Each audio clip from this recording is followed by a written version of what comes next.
Boa noite novamente, igreja. Bom, nós vamos seguir a nossa série intitulada Start. É uma série que particularmente vai me deixar saudade. Eu não estou querendo largar o livro de Neemias. Convido você a abrir o livro de Neemias no capítulo de número 8. Vamos dar um salto aí no livro de Neemias. Neemias, capítulo de número 8.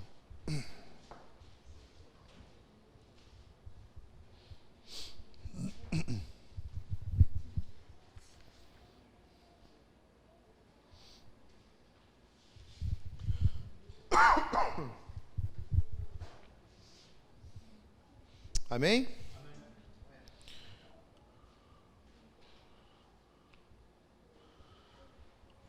Vamos ler?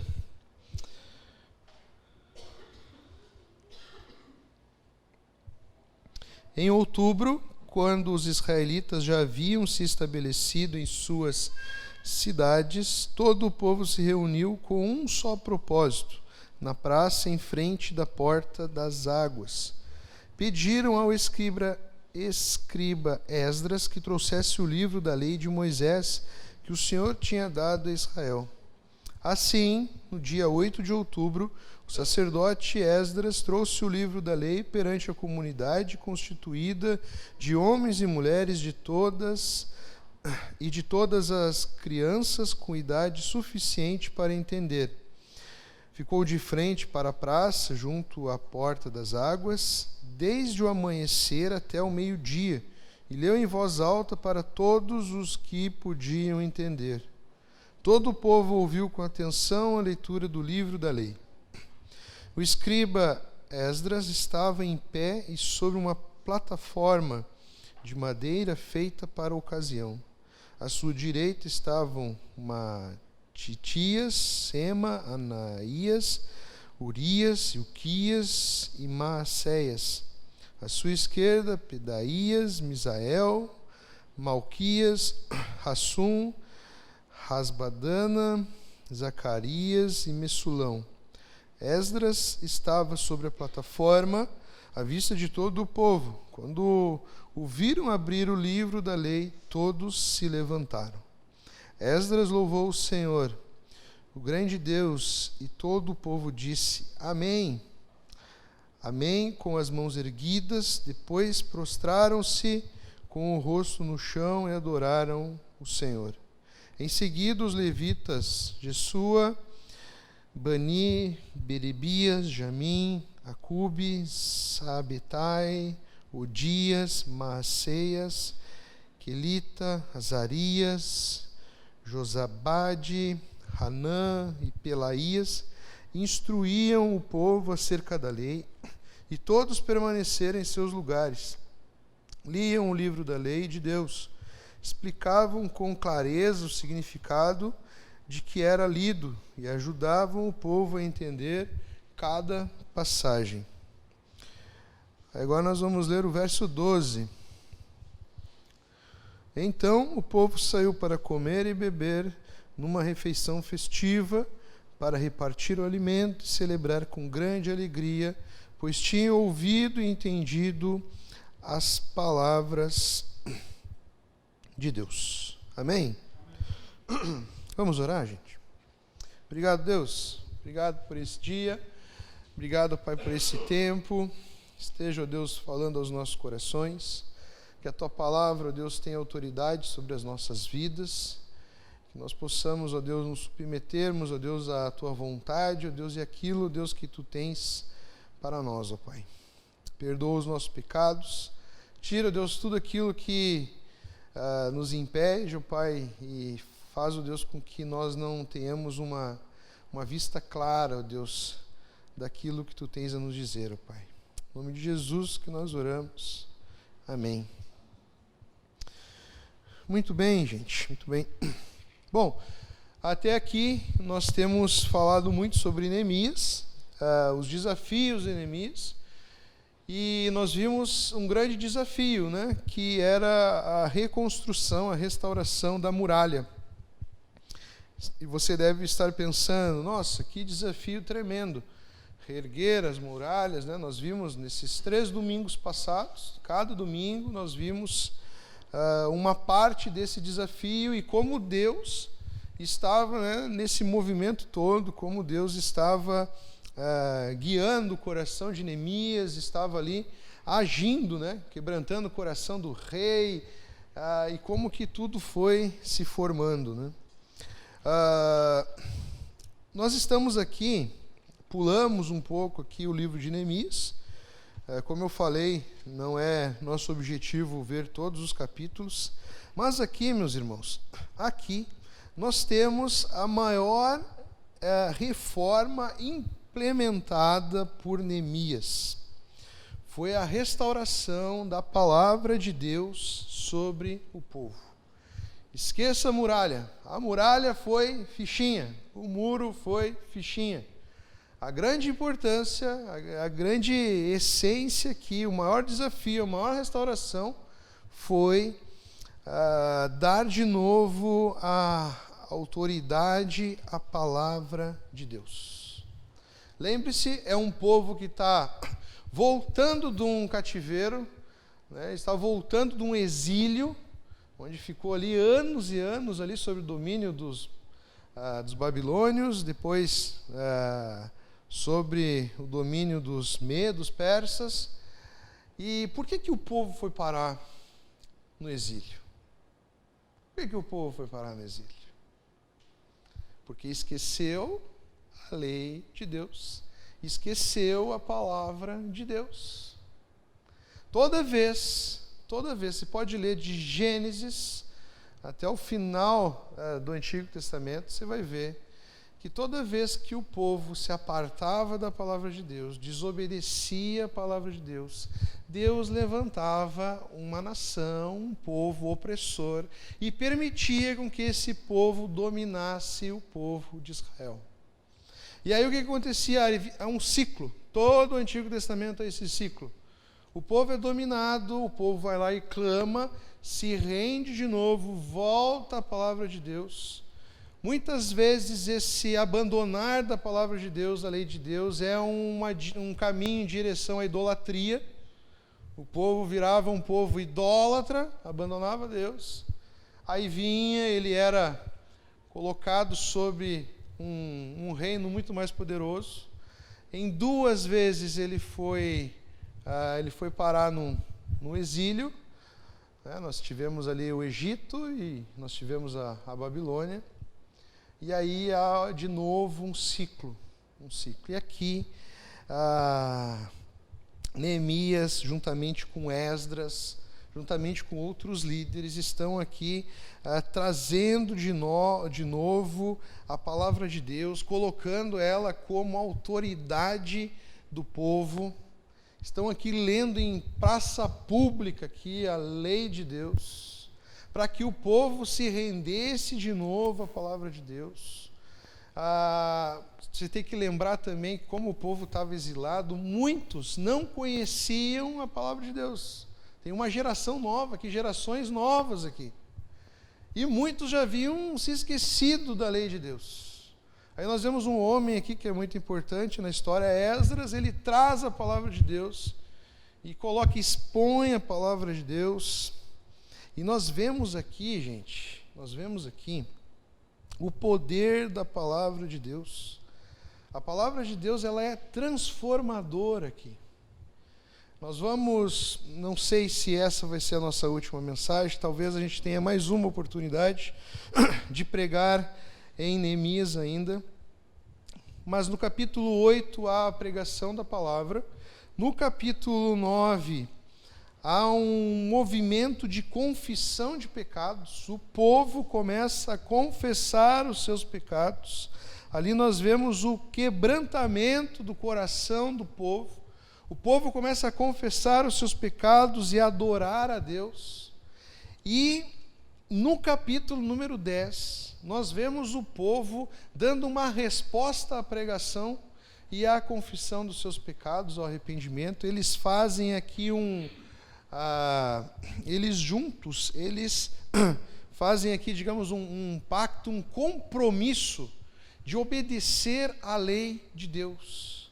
Eles chegam a fazer um documento onde todos assinam o documento, se responsabilizando de cumprir os preceitos de Deus, fazer com que os preceitos de Deus, os princípios de Deus fossem praticados pelo povo.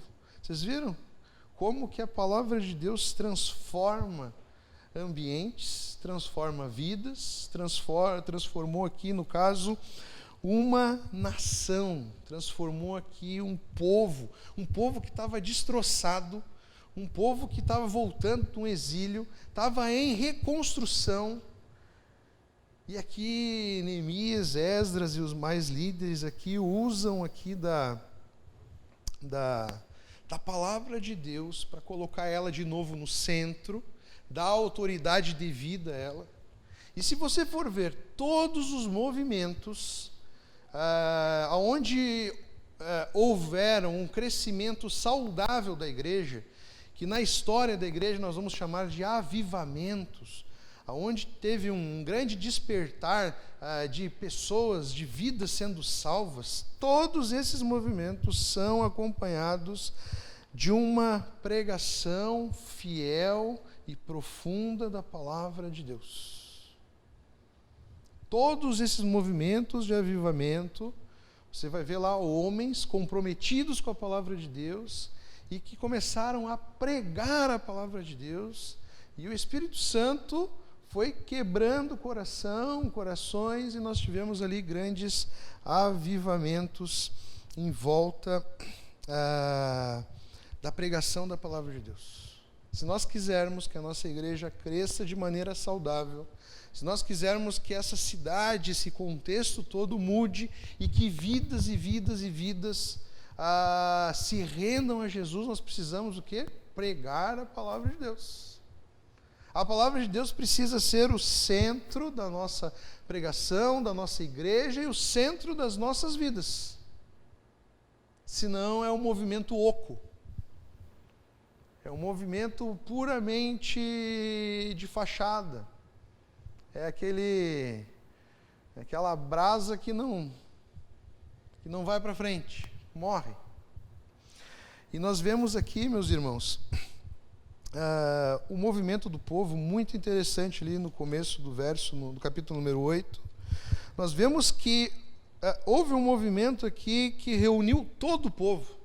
Ninguém ficou de fora aqui. Todo o povo. Há uma listagem aqui de crianças, homens, mulheres. Eu não sei qual é a sua versão. Na minha versão que eu li aqui, todo o povo se reuniu com um só propósito. Aí vai ver algumas versões mais antigas que vão dizer: todo o povo se reuniu como um só homem. Interessante, né? Mostra aqui um povo todo em comunhão, todo harmonioso, com um só objetivo. Eles se reuniram em praça pública, deixaram seus afazeres, deixaram seus compromissos, unicamente para prestar atenção na palavra de Deus. Isso aqui só pode ser um movimento de Deus.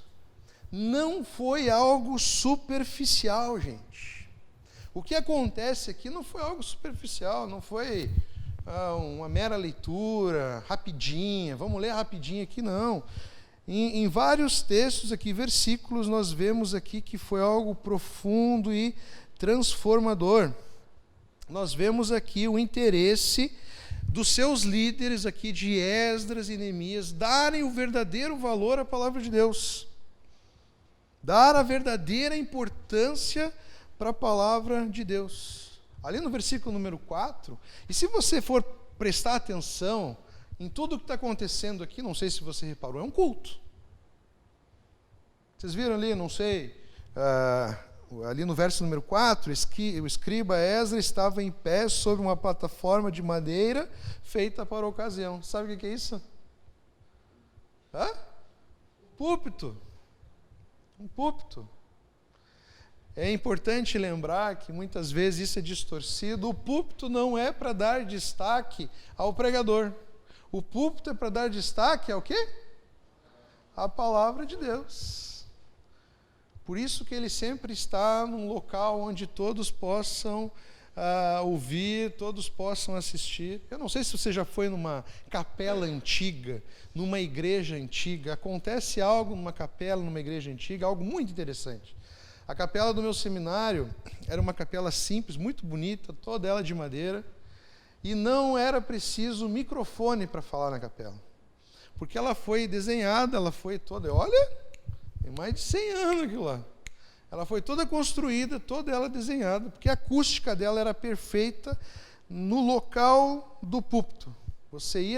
Tinha que ser no púlpito. Você falava ali, nossa, a voz ela ecoava, havia ali uma acústica perfeita ali. Você escutava a pregação de qualquer canto da capela. Todo desenhado para que a palavra de Deus fosse ouvida, que as pessoas pudessem dar a atenção àquilo que estava sendo pregado. Geralmente o púlpito ele é colocado sempre no centro. Às vezes no centro da igreja, num local onde todos pudessem ver.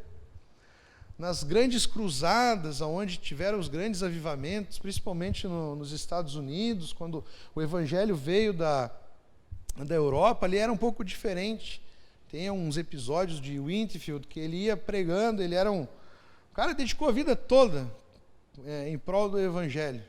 Ele passou mais tempo dentro de um navio do que vivendo a vida dele, para você ter noção. Aí já não tinha púlpito, mas ele escolhia o quê? Lugares onde ele pudesse ficar no alto, embaixo de alguma árvore, em cima de algum morrinho, alguma coisa, para que a palavra de Deus fosse destaque, meus irmãos. Há um teólogo que eu gosto muito, que ele vai dizer que a pregação é a tarefa mais importante do mundo e a maior necessidade da igreja é a maior necessidade do mundo. É isso que Neemias e Esdras estão dizendo para o povo. Povo, a nossa maior necessidade não é a muralha. A nossa maior necessidade é que a palavra de Deus esteja como autoridade sobre nós. Essa é a nossa maior reforma. Essa é a nossa maior necessidade. Agora a pergunta que fica para nós, essa deve ser a nossa reflexão, meus irmãos, nesse ano que ainda se inicia, vou dar uma chance aí, ó. Não terminou janeiro ainda. Apesar que se você piscar o olho, vai terminar, né? A pergunta é, meus irmãos, a palavra de Deus ela é preciosa para nós? Qual é o valor da palavra de Deus para nós?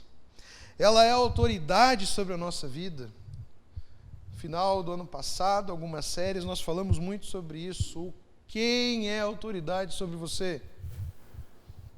Quem é autoridade sobre a sua vida? Quem você segue? A quem você se submete? Se você for analisar as construções das casas, né, desde muito tempo até os tempos modernos, antigamente o pessoal deixava um lugar de destaque para colocar o lampião, para colocar a vela. Eles escolhiam lugares estratégicos para que aonde a vela repousasse, onde o lampião fosse colocado, toda a casa iluminasse.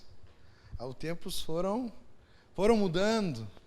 Aí as casas mais modernas, surgiu algo que começou a tomar o centro das casas e centro também do direcionamento de vida, algo chamado televisão, onde as pessoas começavam a organizar a sua casa, construir a sua casa baseada onde a televisão ia ficar. Primeiro as pessoas escolhiam aonde eu vou colocar a televisão. Não sei se você já fez isso, eu já fiz isso. Tá? Quando eu fui morar lá em São Gabriel, estava numa preocupação onde eu ia colocar a televisão. Primeira coisa que eu entrei quando eu fui ver a casa onde eu moro, onde é que eu vou botar a televisão? Onde é que eu vou botar? Não sei se você já passou por isso. Mas nas nossas casas, na nossa vida, nós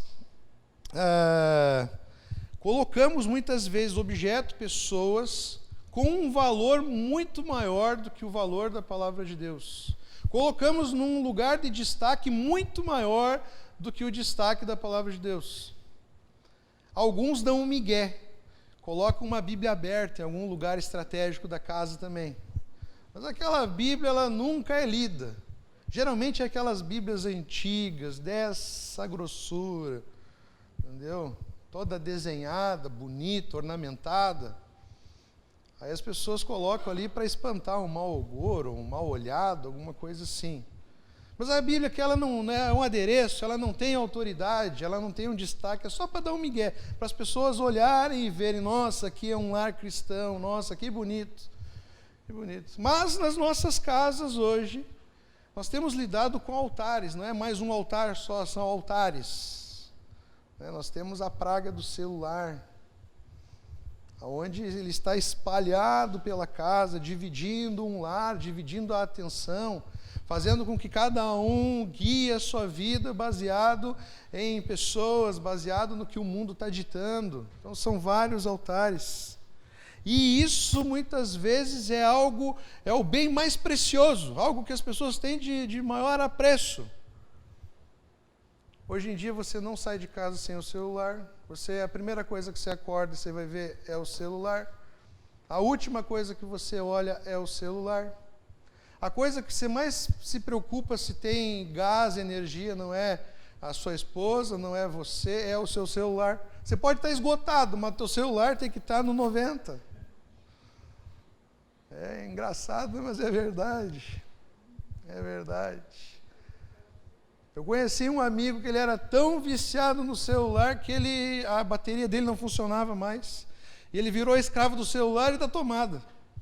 Ele andava de tomada em tomada.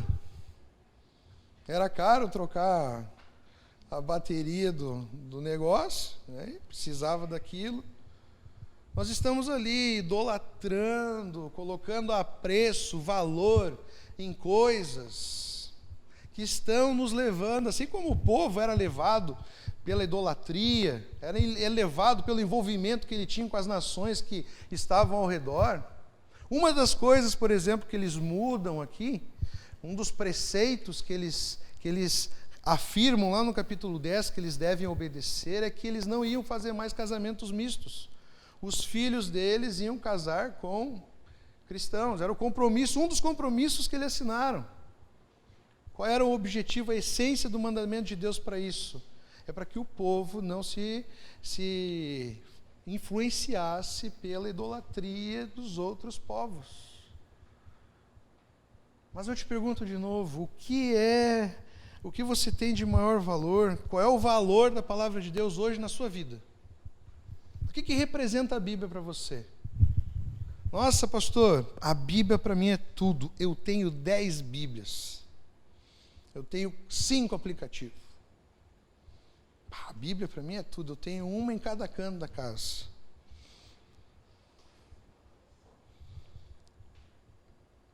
Você lê, você obedece, você conhece o que está escrito ali. Eu gostei de uma história. Ronaldo Lindório, ele trabalhou entre os Concombas, uma tribo no país Gana. E ele viveu lá nessa tribo dos Concombas. Tem até um livro que vai estar na nossa nova biblioteca desse ano. É raro esse livro, então recomendo você ler esse livro. E ele viveu maravilhas no meio desse povo. Ele ficou lá 9 anos, ele plantou 23 igrejas, cerca de 5.000 pessoas envolvidas nessas 23 igrejas. Ele alcançou feiticeiros, ele alcançou cativos, enfermos. Ele fez algo muito legal, que dá um trabalho que você não tem ideia. Eles traduziram o Novo Testamento para língua desses concombas. E aí ele conta uma história muito legal. Ele conta a história, antes da tradução ficar pronta, ele conta a história de uma senhora, aos seus 60 anos, que fez uma viagem de 4 dias para chegar na aldeia onde ele residia. 4 dias a pé. O objetivo daquela senhora era decorar o máximo de versículos possíveis. E ela decorou 13 versículos. Depois que ela decorou esses versículos, ela retornou para casa. Quando chegou na metade do caminho, já estava 2 dias viajando a pé de volta, ela esqueceu um versículo. E o que ela fez? Ela voltou para a tribo onde estava o missionário. Chegou lá e foi justificar para o missionário por que ela tinha voltado atrás de um versículo. Ela falou uma frase aqui, eu quero que você reflita, que você guarde no seu coração. Ela falou assim para o missionário: a palavra de Deus é muito preciosa para ficar perdida no meio do caminho. A palavra de Deus é muito preciosa para ficar perdida no meio do caminho. Não se trata do quanto você lê, não se trata de quantas Bíblias você tenha, se trata do valor que você dá para a palavra de Deus. Qual é o valor da palavra de Deus na sua vida? A palavra de Deus é tão preciosa que você se submete a ela, que você se submete à autoridade dela. Meus irmãos, o povo, ele teve uma oportunidade de recomeçar. Deus nos dá oportunidades de recomeçar. Que nem eu falei para vocês, para mim, ano após ano é a mesma coisa. É uma sequência, mas para nós pode ser um símbolo de um recomeço, de um novo start. Eu não sei quais são as suas prioridades, quais são as coisas que você elencou como valorosas para esse ano. Mas o meu objetivo aqui hoje é que nós reflitamos na importância de ter a palavra de Deus como o bem mais precioso das nossas vidas. Mais precioso. Essa é uma das inúmeras histórias que nós vemos. Sempre essas histórias surgem na escassez, é impressionante. Eu acho que esse é um dos nossos inimigos. Nós temos muita fartura, acesso à palavra de Deus. Eu sempre falo, você quer a palavra de Deus, você acessa a internet, você baixa. Você vai num boteco, você compra uma Bíblia. E Bíblia boa. É impressionante. Nós temos muito acesso, nós temos muita facilidade. Se você não tem Bíblia, saiba, nós temos Bíblia para dar aqui na igreja. E Bíblia boa. Acho que todo mundo aqui, a média aqui, deve ter mais de uma Bíblia. Deve ter Bíblia de estudo, deve ter Bíblia, a primeira Bíblia, deve ter a Bíblia da mulher, deve ter a Bíblia do homem, deve ter a Bíblia do bom menino, deve ter a Bíblia do vizinho maravilhoso. Vai inventando um monte de capa, Bíblia. Você deve ter coleção. Eu lembro de uma época que as meninas colecionavam Bíblia para combinar com o look. Aí tinha rosa, amarela, colorida, arco-íris, jeans. Jeans. É tudo. Agora a questão é, qual é o valor que você dá ao texto, à autoridade? O que você tem feito, o que você fez nesse ano passado, o que você pode fazer diferente nesse ano? Você sabe quando a palavra de Deus se torna preciosa? Eu vou te dar alguns exemplos aqui baseado no nosso texto. Ela se torna preciosa quando nós temos sede dela. O povo mostrou aqui para nós que eles estavam com sede. Sede. Você sabe o que é sede? De novo, nós temos muita escassez de água. Escassez não, desculpa. Nós temos abundância, muita água. Dizem que nós estamos numa cidade em cima de um aquífero Guarani, que eu ouço desde que eu sou pequeno. Entendeu? Não sei se é verdade, não sei se está tão cheio assim, mas dizem que se fizer um buraco muito fundo aqui, salta água aqui. Tem um cerro aí que se chama Cerro do Registro. Então, água em abundância. Então, nós não sabemos o que é sede física. Talvez você deve ter passado alguma dificuldade ou outra aí. Mas, meus irmãos, o povo estava com sede. Eles estavam reunidos ali no verso número 1. Todos, que nem eu falei, com um só propósito. A comunhão deles era tão grande que em algumas versões vai trazer ali como um só homem, como se fosse uma só pessoa, com uma só vontade. No verso 13, eles estavam atentos. Eles estavam ali, prestando atenção. A leitura começou ao amanhecer e terminou ao meio-dia. E eles estavam atentos. Eles estavam reverentes à palavra de Deus. Quando a Bíblia ela foi aberta, quando a lei ela foi aberta, lá no verso número 6, a congregação, a igreja ficou em pé. Pelo simples ato da palavra de Deus estar sendo aberta. É um hábito que se perdeu no tempo. Talvez seja até uma oportunidade de voltarmos a fazer isso. Quando a palavra de Deus era aberta, lá no começo da igreja, toda a igreja ficava em pé para a leitura da palavra de Deus. Viramos uma geração muito preguiçosa e algumas coisas nós fomos deixando de lado. Era tanta sede que eles estavam chorando ali no verso número 9, estavam se alegrando no verso número 12. O conhecimento da lei de Deus estava mexendo com as emoções. No verso número 12 nós vemos um povo disposto a obedecer. Eles entenderam a lei de Deus e estavam prontos para obedecer.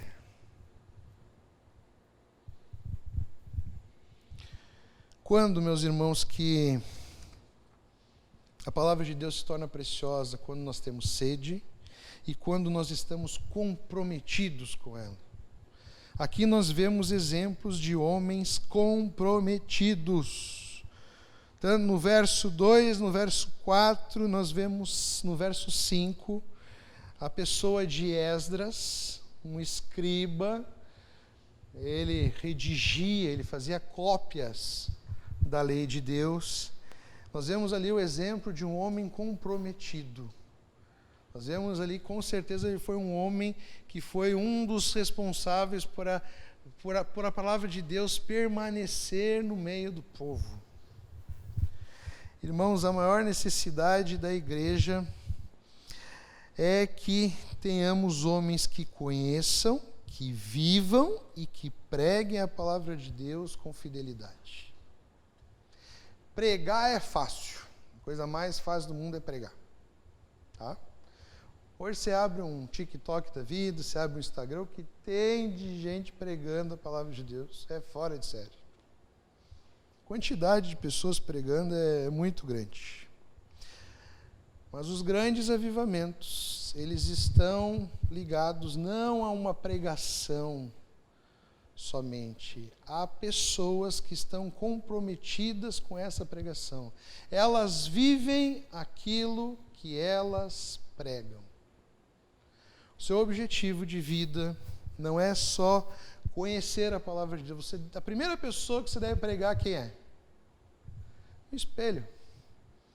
Pega um espelho bem grande, tá? Um espelho bem grande e pregue para você mesmo. Nós precisamos viver aquilo que nós pregamos. O que nós temos de falsos moralistas, de pessoas que ficam exigindo a lei de Deus para as pessoas do mundo, sendo que elas não fazem nada. Que tem de fariseu solto por aí, falso moralista, que fica exigindo dos outros, fazendo pregações moralistas de condenação, e você vai olhar a vida do camarada, é oca. Não tem vivência com Deus, não tem comprometimento com a palavra. A primeira pessoa que nós precisamos pregar é para nós mesmos. Nós precisamos procurar viver aquilo que nós estamos aprendendo na palavra de Deus. Depois nós pregamos, depois nós compartilhamos. Para que nós não sejamos falsos, hipócritas. Aí saímos por aí, né? Você tem que ler a Bíblia toda. Eu já li 10 vezes. Mentira! Mentira! Mentira! Aí vivemos também na busca de um legalismo, né? Somos aquelas aqueles crentes de números, né? O que mais lê, o que mais sabe, né? O que já foi em um maior número de congresso, o que já fez. Nossa, os nossos números são tremendos. Irmãos, né, Deus nos pede uma coisa simples, é viver aquilo que nós estamos aprendendo, colocar em prática. Não basta nós pregarmos somente dentro de casa, a gente precisa viver o que a gente está pregando. Minhas filhas, elas estão mais preocupadas nas minhas atitudes como cristão do que as minhas palavras como cristão. O exemplo arrasta. Qualquer coisinha que eu faça, cada vez mais eu fico impressionado com as minhas filhas. A Elisa agora, quando ela viu que toda a oração a gente sempre, às vezes a gente esquece e tal, mas a gente tenta orar ali. Aí, quando do nada assim eu estou olhando para a Elisa, ela está fazendo assim. E fica olhando para nós assim. Pequenininho, um toquinho, fazendo assim. Porque ela está vendo. A gente está contando história, a gente está lendo a Bíblia para a Sofia, tá, e vai, e música, e vai. Mas sabe o que ela replica? O que a gente faz. Criança não quer tem uma dificuldade muito grande de ouvir e obedecer o que você diz. Você pode reparar. Você repete, até a questão o compromisso é repetição. Você tem que repetir, você tem que insistir, repetir, insistir. Mas a criança ela não está atenta ao que você está dizendo. Ela está atenta ao que você está fazendo, vivendo.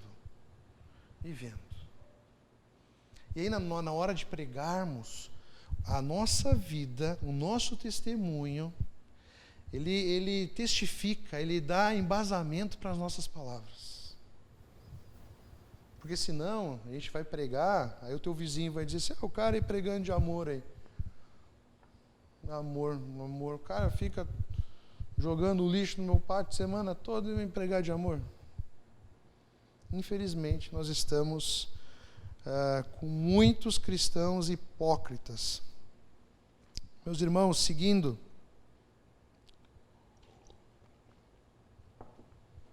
quando a palavra de Deus se torna preciosa, quando respondemos à pregação.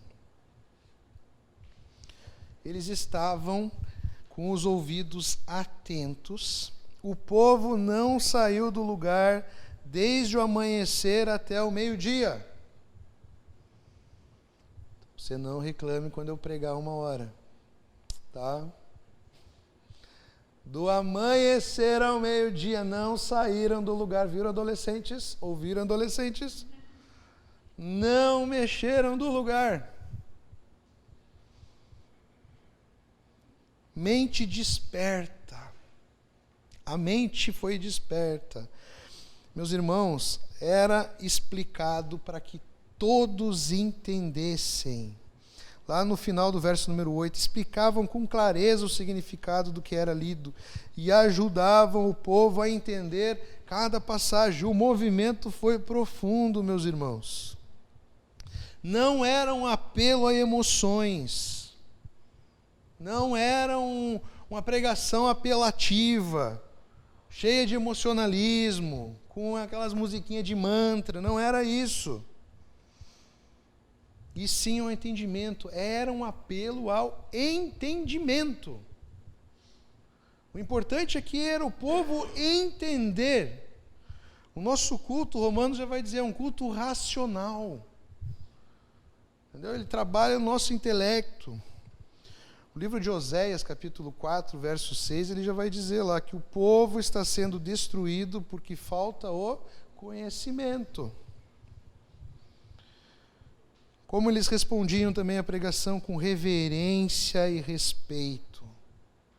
Reverência e respeito. Respondiam à pregação através da adoração. Esdras, ali no capítulo número 6, ele faz uma oração e todo o povo responde aquela oração em uníssono ali. Amém. Tem até um ponto de exclamação ali. Ó. Amém? Depois eles levantam as suas mãos e se prostam para adorar. Como nós temos respondido à pregação de Deus? Qual tem sido a nossa resposta? Entenda isso, que toda vez que a palavra de Deus ela é exposta, ela é pregada, e nós ouvimos, sabe o que nós temos que fazer no final da pregação? Respondermos à pregação. Todos nós. Se você acha que eu não respondo, eu sou o primeiro a levar a bordoada na cabeça. Tá? Eu estou lá no meu escritório, lá, fazendo o sermão, eu já estou ouvindo ali na cabeça ali. Eu tenho que responder aquilo. Toda pregação, toda mensagem, ela nos desafia a respondermos. E como que Deus espera que seja essa resposta? Com obediência. Com obediência. Para nós terminarmos, quais são os efeitos que a pregação da palavra de Deus tem sobre a nossa vida? Ela atinge o nosso intelecto e ela muda a nossa maneira de pensar. Tem um livro que eu acho que foi o primeiro livro do Clube do Livro aqui na igreja, do John Stott, que o título do livro é Crer é também pensar. Às vezes as pessoas acham que crente é um bando de lunático. Estão equivocados. Crer é pensar. Pensar. Agora você deve estar se perguntando o que eu falei das emoções. Pessoal, a pregação ela atinge as nossas emoções. A pregação faz com que haja choro, faz com que haja alegria. Só que essas emoções são fruto do entendimento que nós estamos tendo da palavra de Deus. O povo aqui, ele se emociona, ele é constrangido pela palavra de Deus em dois momentos. Primeiro momento, ali no verso número 9, quando eles veem na palavra de Deus os seus pecados. Não é à toa que nós temos um capítulo todo 9 para a confissão de pecados do povo. Em outro momento, o povo também ele se emociona, ele chora quando eles estão vendo que eles estão sendo restaurados pela palavra de Deus. As emoções, elas devem ser uma resposta àquilo que a palavra de Deus está falando. Não pode haver emoções vazias, sem nenhum objetivo. Eu fui na igreja, eu chorei, eu rodopiei, eu me grudei no teto, eu me bati, eu saí cortado, eu saí suado. Mas o que a palavra de Deus falou através disso? Nada, mas eu senti tudo isso. Nós vivemos na era do sentimento, de sentir. E as pessoas não conseguem descrever de uma maneira racional, de uma maneira lógica, aquilo que elas aprenderam. E elas não são desafiadas a nada. Elas saem dali, elas apenas sentiram, e não há nenhuma mudança de pensamento, de comportamento. A pregação, ela atinge o nosso intelecto.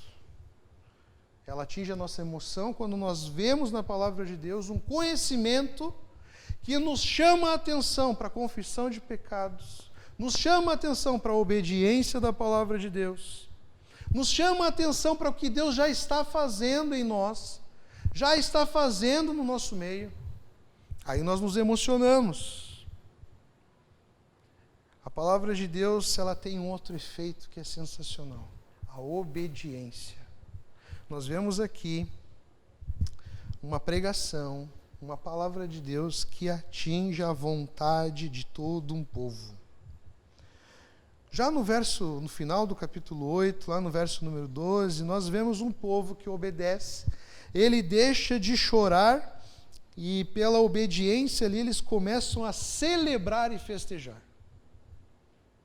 E mais, eles saem dali para fazer as suas refeições e começam a repartir os seus alimentos. A gente não chegou nesse capítulo, mas depois você leia, meus irmãos. Leia o livro todo de Neemias. Nós vemos ali Neemias no capítulo 5, para vocês verem a mudança, a transformação. No capítulo 5, o povo estava oprimindo o povo. Tinha muita gente necessitada, e havia alguns do povo que tinham uma condição melhor, estavam fazendo empréstimo para as pessoas do povo e cobrando juros altíssimos.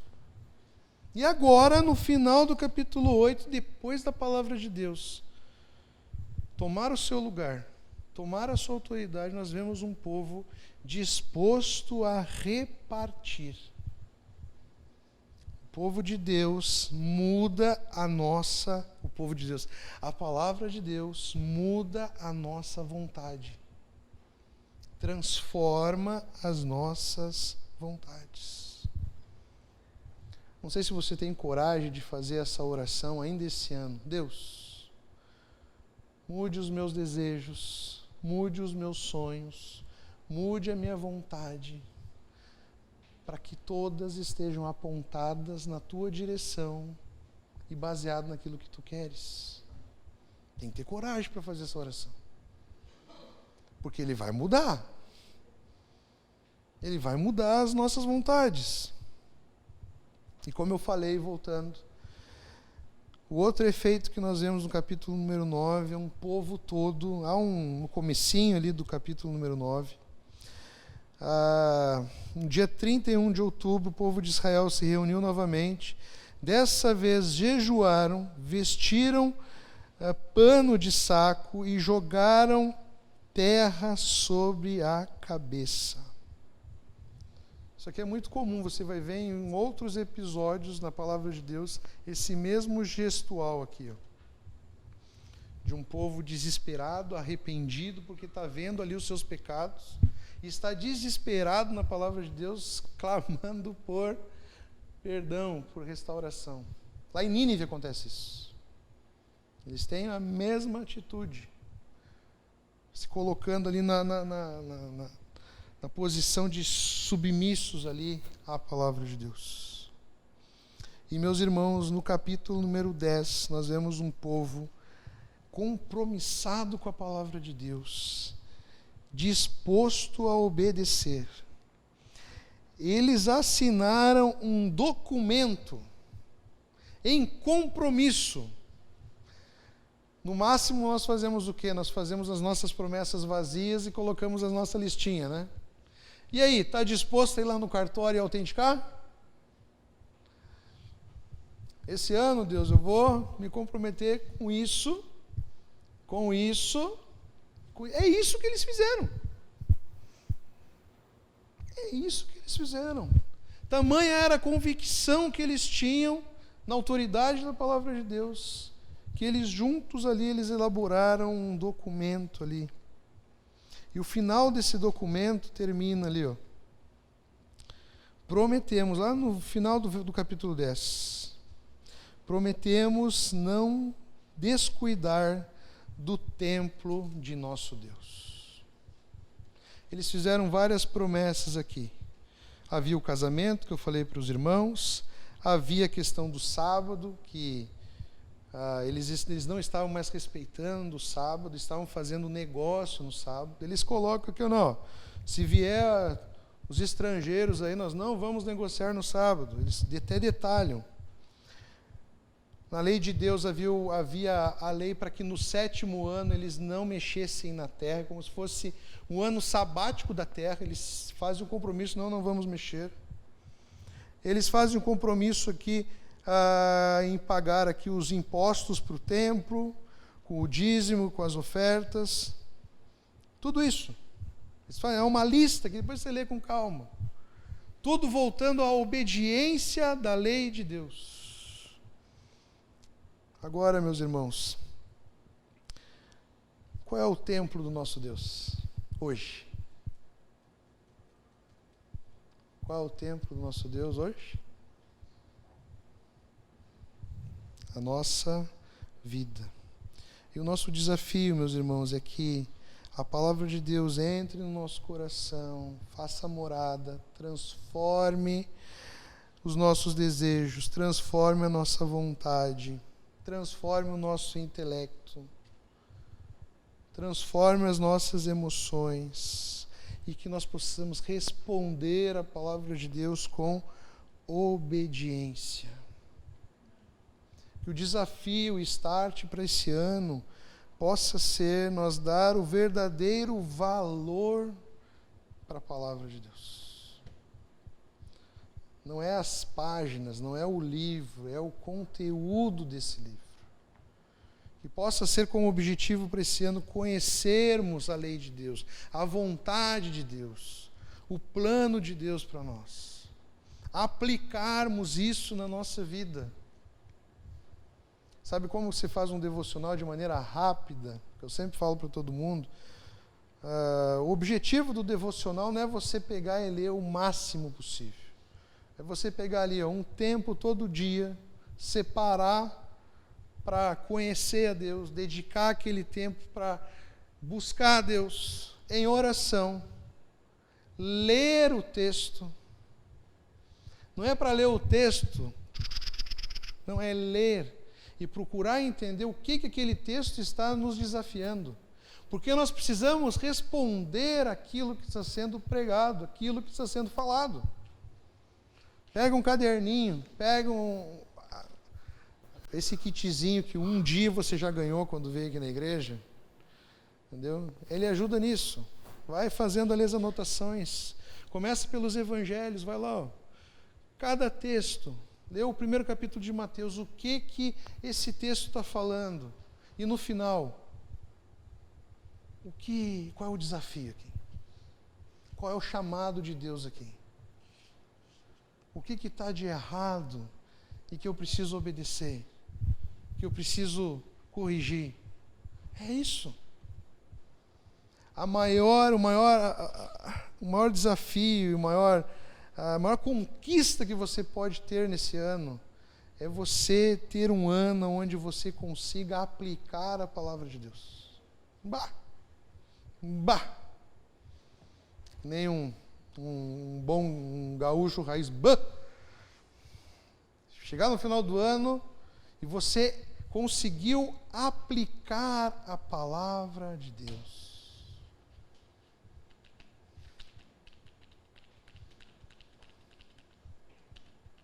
Porque ela está aí dentro do seu coração, sabia disso? Uma coisa muito interessante é quando eu converso com pessoas que foram criadas na igreja, desde pequenininhas, elas sabem muito da Bíblia. Muito. Até, às vezes eu vou perguntar a história da pessoa que está se reconciliando com Deus e com a igreja. Uma das coisas que eu pergunto é: onde que você conheceu a igreja? Muitos têm uma história muito em comum. Eu ia na igreja quando tinha uma escolinha, tinha uma EBF, tinha uma programação de criança. Elas sabem as musiquinhas, elas sabem as histórias. O que falta para elas? Aplicar. O que é aplicar? Obedecer. O que é obedecer? É estar submisso à autoridade da palavra de Deus revelada a nós. Deus fala através da palavra de Deus e nós dizemos: sim, eu vou obedecer, e vivemos aquilo. Amém? Lembre-se, o povo sempre caía em rascada quando desobedecia. Talvez, se o povo fosse obediente, que nós sabemos que não, o reflexo disso é a nossa própria vida, o Antigo Testamento fosse um pouco menor. Mas ele é tão elástico, de tanta desobediência. Tanta desobediência. Vamos orar?